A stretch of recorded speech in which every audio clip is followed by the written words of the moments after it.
and gentlemen, boys and girls, I spent the entire morning watching illegal Palworld streams. That's right, I saw full gameplay, boss fights, etc, etc. And while I can't show you because I risk breaking NDA and DMCA or whatever the hell those things are called, I can talk about it because what are they gonna do, right? It's not like I want to be a partner with them or anything. You should have gave it to me for free, Pocket Pair. Now I'm gonna expose your secrets. Watching this gameplay has done nothing but make me more excited for the game. For those who don't know, Palworld comes out to early access on January 19th, which is 4 days from the recording of this video. Content creators will be playing it, at least being able to show it on the 16th, so this video is gonna be outdated real quick. But the content grind never stops. So what did I learn during these illegal stream times? I'll tell you right now. Some of these things you may have already known because it's pretty obvious. But basically, I'll just get right to it already. I'm literally just gonna rapid fire random facts. The game seems to run well even on shitty systems, which is a very nice. I had someone who said they played the closed beta saying that they were on like a 7 or 8 year old computer and it was still running perfectly fine, even with a bunch of pals just working and, you know, there was a bunch of stuff on screen moving and it was still perfectly fine. Very good. Unreal Engine 5 is pretty based, so, you know, I'm not surprised by that. The base building seems pretty much just like Ark's. If you've played Ark, you're able to place walls and foundations and shit, right? There's a tech tree, just like Ark again, where you level up your character and then you're able to use those level up points to go down the tech tree and pick out things you want to be able to make.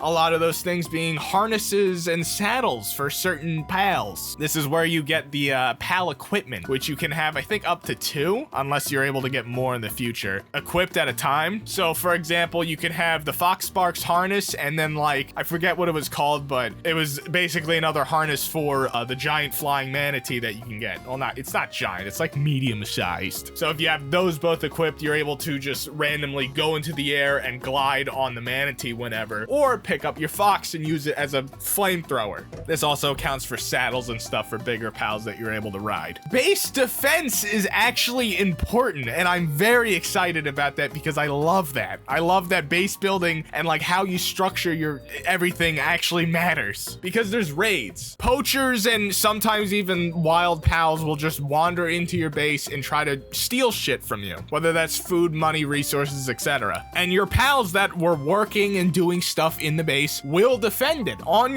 its own. And you can basically have like this giant war going on in your own home. It's just really cool to watch. There's this one moment that was really funny. There's a lucky pal, which is like a shiny basically. They did say in the trailer you want to catch these because I'm assuming they give better stats or something. Breeding is super important, so they're probably good for that. But we were waiting for them to catch it, but he was fighting it too close to his base, and his pals that were actually working and, like, you know, farming and doing all that stuff saw that he was fighting it, so they ran like a mile up a hill and everything and just zerg rushed this poor little shiny bear and killed him too quickly. So we were upset he didn't get to catch it and we didn't get to see what happened, but the moment was very funny. The game doesn't seem too easy. I was getting really worried with the trailers that, like, the pals would just kind of stand there and then occasionally throw an attack and it would be too easy, but people were having trouble playing it, and it seemed like, oh wow, you either have to grind a little bit to actually get to places, or, you know, the fights are actually kind of hard. Like, you're actually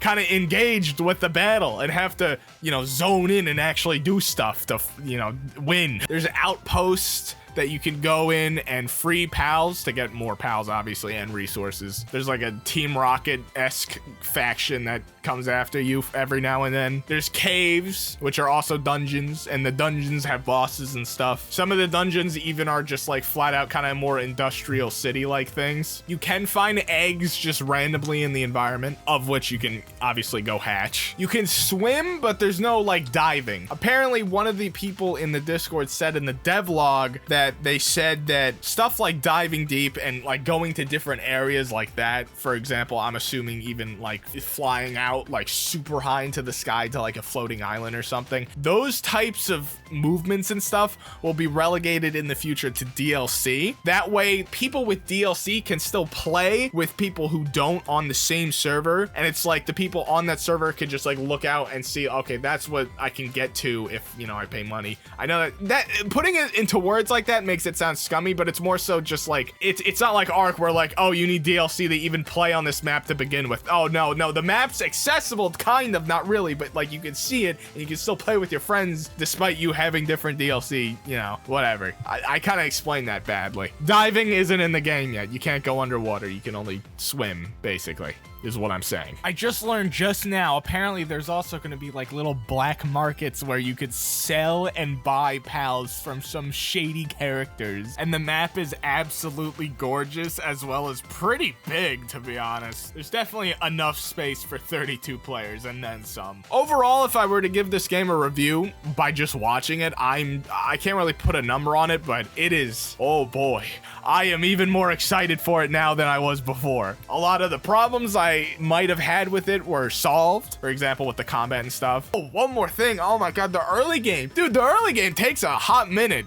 I watched this person play for like 6 hours straight. They still haven't made a gun. It seems like the progression, I know it sounds bad, but the progression, like, it's like slow and has a decent curve to it, right? You don't just immediately get the AK-47s and stuff, like, and they were still getting stuff, right? They were, okay, it went from a stick to a bow and arrow, and they're getting different not Tems, they're not Tems. It's not Tem Dakota, it's pals. They were getting different pals, leveling up, you know, leveling their base up and everything. It's not like they weren't progressing at all. It's just the guns weren't there yet. They were, I'm assuming those are more mid and late games type stuff. Basically, it doesn't look like they half-assed it, and I'm very excited. And I hope you are too. And I hope that everyone buys the game and it becomes the #1 game ever. So then maybe Pokemon, even though they're vastly different games, to be honest, this is more so like Ark meets Monster Hunter, and then like there's just creature capturing in it, right? It doesn't really feel like a Pokemon game outside of maybe Legends or Arceus, but you know, they need competition because obviously their games are kind of half-baked. 10 out of 10 video game review of a game I haven't played yet. 10 out of 10, you should totally buy it. I love this game. I can't wait to actually get my hands on it. Pocket Pair, please give me a game. I'm sorry I spoiled it. Where am I going with this? Go check out the stream. I haven't streamed in a hot minute, but I will when the game comes out. Gonna be in a 32 player server with other streamers and stuff when it comes out. Check out my Patreon if you want to give me $1 a month just because I really need it. I don't really post on there yet, but I will eventually. $13,000 in credit card debt due to emergency expenses and other nonsense. Like and subscribe, and I will see you later.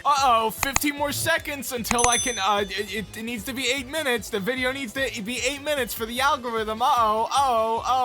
Don't leave yet. You better make sure the video is 8 minutes, or else, you know, I won't get the ad revenue that doesn't even exist yet because I'm not monetized yet, which means you should go like and subscribe. Yep, we're way past 8 minutes now. All right, I love you guys. Thank you for enduring my bullshit. Goodbye.